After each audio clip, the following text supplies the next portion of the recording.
প্রিয় দর্শক, চোখ বন্ধ করে একটু কল্পনা করুন একটি বিশাল জনমানবহীন উপত্যকা, যেখানে বাতাসের শব্দ ছাড়া আর কিছুই শোনা যায় না।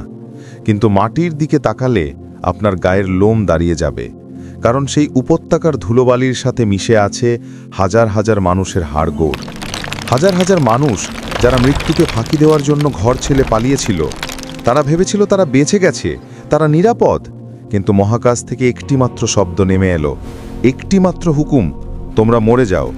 আর সাথে সাথে হাজার হাজার প্রাণ মুহূর্তের মধ্যে নিথর হয়ে মাটিতে লুটিয়ে পড়ল। কিন্তু এটাই শেষ নয়, কারণ আল্লাহ রাব্বুল আলামিন এই হাজার হাজার মৃত মানুষকে আবার জীবিত করে এক অলৌকিক ইতিহাস সৃষ্টি করতে যাচ্ছিলেন, যা আজ আমি আপনাদের শোনাতে চলেছি। পবিত্র কোরআনের সূরা বাকারার পাতায় এমন সব ঘটনার উল্লেখ রয়েছে যা মানুষের চিন্তাশক্তিকেও হার মানিয়ে দেয়। আমরা আজ ইতিহাসের সেই ধোঁয়াখা পথ ধরে হাজার হাজার বছর পেছনে চলে যাব। বনি ইসরায়েলের যুগে এক সমৃদ্ধ জনপদ, যেখানে মানুষ সুখে শান্তিতে বসবাস করত। তাদের ঘরবাড়ি ছিল, পরিবার ছিল, ছিল সুন্দর একটি জীবন। কিন্তু আল্লাহর পরীক্ষা যখন আসে, তখন তা ঠেকানোর ক্ষমতা কারও থাকে না। হঠাৎ করেই সেই জনপদে এক মহামারী দেখা দিল। কোনো কোনো বর্ণনা এসেছে সেটা ছিল প্লেগ রোগ, আবার কেউ বলেছেন অন্য কোনো সংক্রামক ব্যাধি। মৃত্যুর দূত যেন প্রতিটি ঘরের দরজায় কড়া নাড়তে শুরু করল। আজ এই ঘর থেকে কান্নার আওয়াজ আসে, তো কাল পাশের ঘর থেকে। মানুষ আতঙ্কিত হয়ে পড়ল। এক তীব্র ভয় তাদের গ্রাস করে ফেলল। মৃত্যু ভয় মানুষকে কতটা অসহায় করে দেয় তা সেই জনপদের মানুষদের দেখলেই বোঝা যেত। তারা ভাবতে শুরু করল, আমরা যদি এই এলাকা ছেড়ে পালিয়ে যাই, তবে হয়তো আমরা বেঁচে যাব। এই রোগের হাত থেকে, এই মৃত্যুর হাত থেকে আমরা রক্ষা পাব।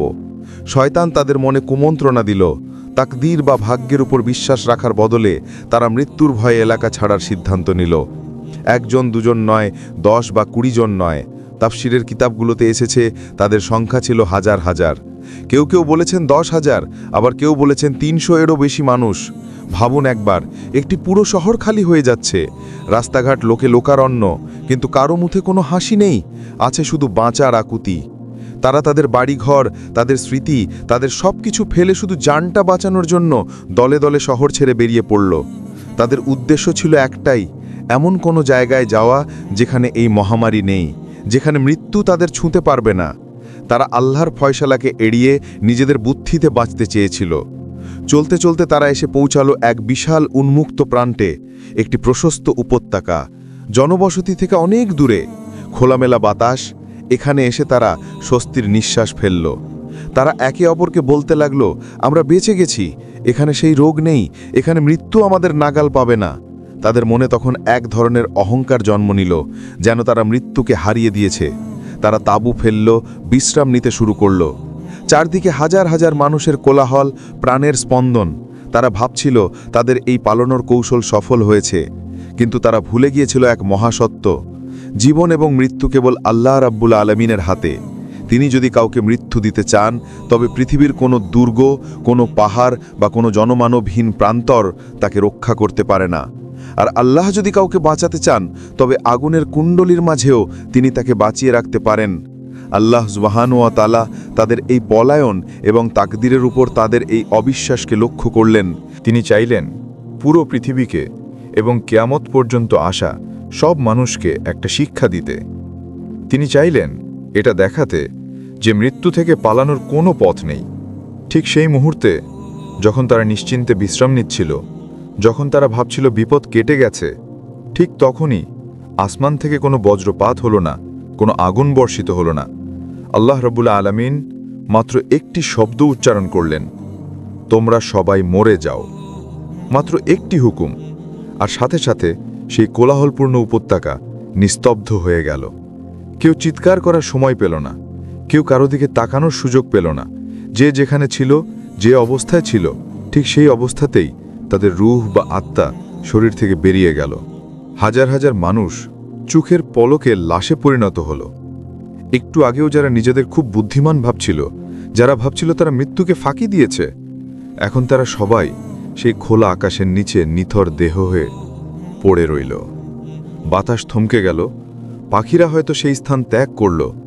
এক ভুতুরে নিস্তব্ধতা নেমে এলো সেই উপত্যকায়। হাজার হাজার লাশ মাইলের পর মাইল জুড়ে ছড়িয়ে ছিটিয়ে আছে। কেউ দেখার নেই, কেউ কাদার নেই, কেউ দাফন করার নেই, কারণ সবাই মৃত। সবাই আল্লাহর হুকুমের কাছে হার মেনেছে। দিন গড়িয়ে রাত হলো, রাত গড়িয়ে দিন, এভাবেই সময় কাটতে লাগল। সূর্যের প্রখর তাপে সেই লাশগুলো পচতে শুরু করল। বাতাসের সাথে মিশে গেল পচা লাশের দুর্গন্ধ। তাদের শরীরগুলো গলে যেতে লাগল, হাড়গুলো মাংস থেকে আলাদা হয়ে যেতে লাগল। যে মানুষগুলো তাদের সুন্দর চেহারা আর স্বাস্থ্য নিয়ে গর্ব করত, আজ তারা কেবল একদলা পচা মাংস আর হাড়ে পরিণত হল। আশেপাশের গ্রামের মানুষ যখন সেই উপত্যকার পাশ দিয়ে যেত, তারা নাকে কাপড় দিয়ে দ্রুত পালিয়ে যেত। গন্ধে সেখানে টেকা দায় হয়ে পড়ল। কেউ সাহস করল না সেই হাজার হাজার লাশ দাফন করার। তাই তারা সিদ্ধান্ত নিল লাশগুলো ওভাবেই থাকবে। তারা শুধু উপত্যকার চারপাশে একটা দেয়াল বা বেড়া দিয়ে ঘিরে দিল, যাতে বন্য পশুরা সেই লাশগুলো ছড়িয়ে ছিটিয়ে না ফেলে। এভাবেই দিনের পর দিন, মাসের পর মাস, এমনকি বছরের পর বছর কেটে গেল। সেই হাজার হাজার মানুষের শরীর মাটির সাথে মিশে ধুলো হয়ে গেল। শুধু পড়ে রইল সাদা সাদা হাড়গোড়। রোদে পুড়ে, বৃষ্টিতে ভিজে সেই হাড়গুলো জরাজীর্ণ হয়ে গেল। এক সময়ের জীবন্ত মানুষগুলো এখন শুধু একটি ইতিহাসের সাক্ষী হয়ে সেই উপত্যকার বুকে ছড়িয়ে ছিটিয়ে রইল। কিন্তু আল্লাহ রাব্বুল আলামিনের পরিকল্পনা বোঝা মানুষের সাধ্যের বাইরে। তিনি কি এভাবেই সব শেষ করে দিবেন, নাকি এ মৃত হাড়গুলোর মাঝে আবার প্রাণের সঞ্চার করবেন? এই ঘটনার বহুদিন পর সেই পথ দিয়ে যাচ্ছিলেন আল্লাহর এক নবী। কোনো কোনো বর্ণনায় এসেছে তার নাম ছিল হযরত হিজকিল আলাইহিস সালাম। যদিও কোরআনে তার নাম স্পষ্টভাবে উল্লেখ করা হয়নি, কিন্তু তাফসীরকারকরা তাকে এই নামই চিহ্নিত করেছেন। সেই নবী যখন সেই মৃতপুরীর পাশ দিয়ে যাচ্ছিলেন, তখন তিনি থমকে দাঁড়ালেন। তিনি দেখলেন মাইলের পর মাইল জুড়ে শুধু হাড় আর হাড়। তিনি অবাক হলেন, তার মনে এক গভীর বিস্ময় জাগল। তিনি ভাবলেন, সুবহানাল্লাহ, এই বিশাল সংখ্যক মানুষ যারা আজ মাটির সাথে মিশে গেছে, আল্লাহ এদের মৃত্যুর পর আবার কিভাবে জীবিত করবেন? এটা কোনো সন্দেহের প্রশ্ন ছিল না। এটা ছিল আল্লাহর কুদরতের প্রতি এক ধরনের বিস্ময় এবং জানার আগ্রহ। ঠিক যেমন হযরত ইব্রাহিম আলাইহিস সালাম আল্লাহকে জিজ্ঞেস করেছিলেন মৃতকে জীবিত করার ব্যাপারে।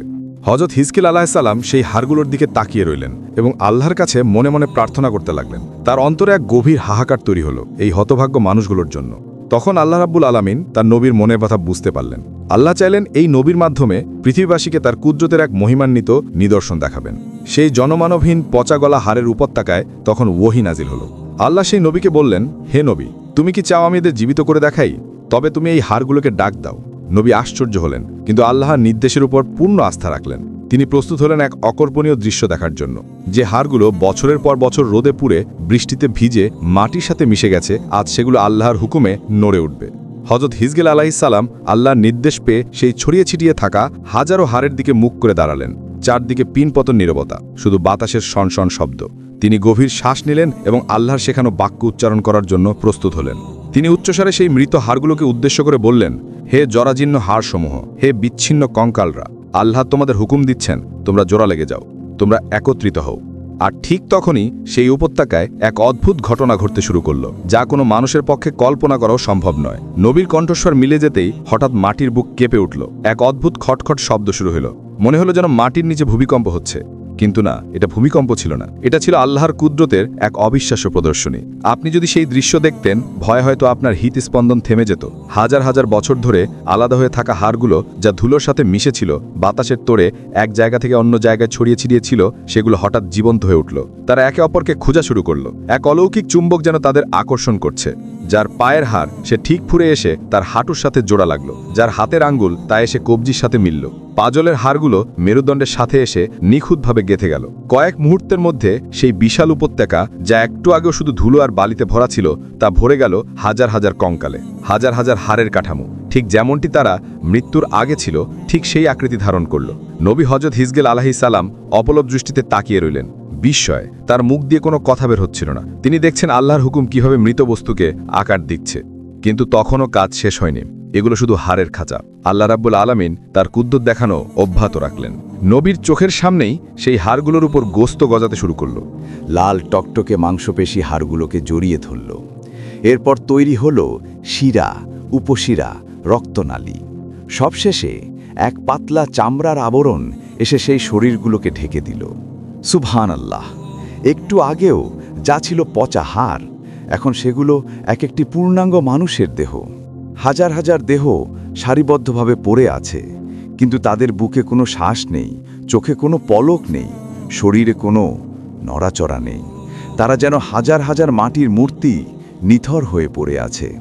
দেহ তৈরি হয়েছে, কিন্তু প্রাণ বা রূহ তখনও আসেনি। সেই গভীর নিস্তব্ধতার মধ্যে আল্লাহ রাব্বুল আলামিন আবার তার নবীকে সম্বোধন করলেন।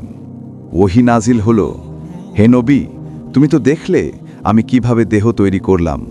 এবার তুমি আত্মাদের ডাক দাও। তুমি বলো, হে পবিত্র আত্মাসমূহ, তোমরা তোমাদের পালনকর্তার হুকুমে যার যার শরীরে প্রবেশ করো। নবী বুক ভরে শ্বাস নিলেন। তার ঈমান এবং বিশ্বাস তখন পাহাড়ের মতো অটল। তিনি মহাকাশের দিকে তাকিয়ে আল্লাহর নির্দেশিত সেই বাক্য উচ্চস্বরে উচ্চারণ করলেন। তিনি ডাক দিলেন সেই হাজার হাজার বিদেহী আত্মাকে, যারা বহু বছর আগে এই দেহগুলো ছেড়ে চলে গিয়েছিল। নবীর আহ্বানের সাথে সাথেই আসমান থেকে এক নুরানি আভা নেমে এলো। বাতাসের গতিবেগ বেড়ে গেল। অদৃশ্য রূহগুলো আল্লাহর হুকুমে যার যার দেহের দিকে ছুটে এলো। আর ঠিক তখনই সেই অবিশ্বাস্য মুহূর্তটি এলো।